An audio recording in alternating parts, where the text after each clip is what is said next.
Previous class we have studied about the soil resources, how the soil formation is happening, and about the soil profile, and also about the types of soil which are formed in India. In today's class we will study about the soil degradation and how the soil can be conserved. Soil degradation. It occurs when soil loses its productivity due to loss of nutrients, organic matter, and water retention capacity. Soil gets constantly eroded by wind and water. These are natural processes of soil erosion. Human activities are also damaging the quality of soil and consequently its productivity. So, what are the reasons of soil degradation? They are deforestation, agriculture, overgrazing, fuel wood gathering, and establishment of industries are the major reasons of soil degradation. Soil conservation. Soil is a precious resource and an important part of the ecosystem.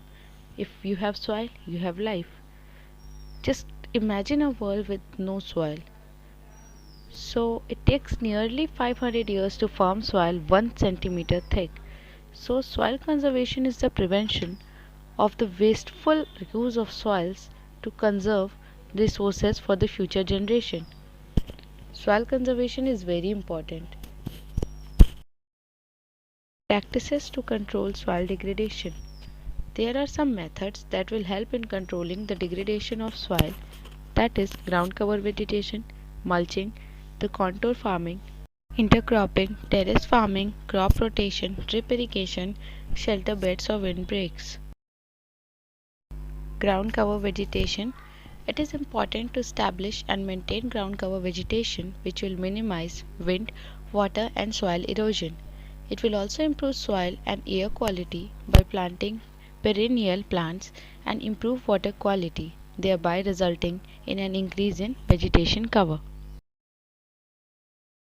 Mulching.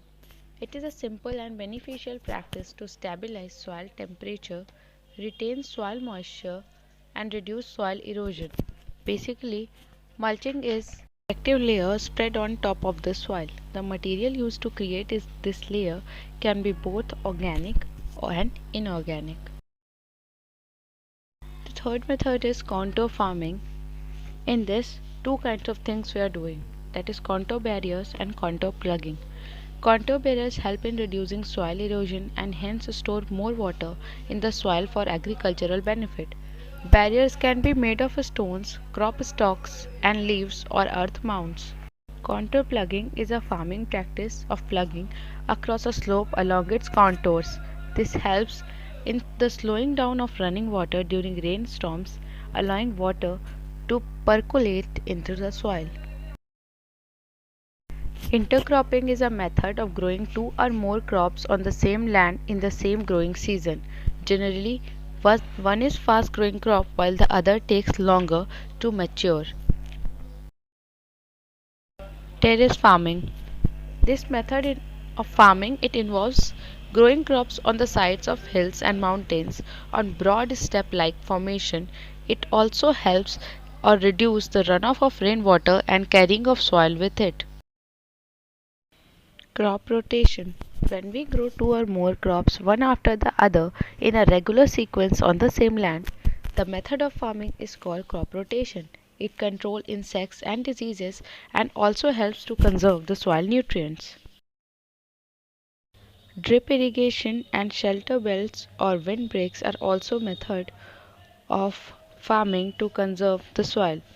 Drip irrigation is the slow release of water to each plant to conserve water and prevent soil runoff with too much of water.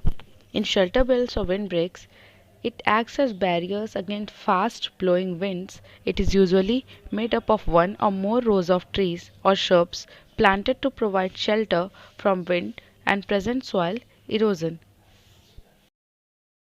That's it for today's class. Thank you.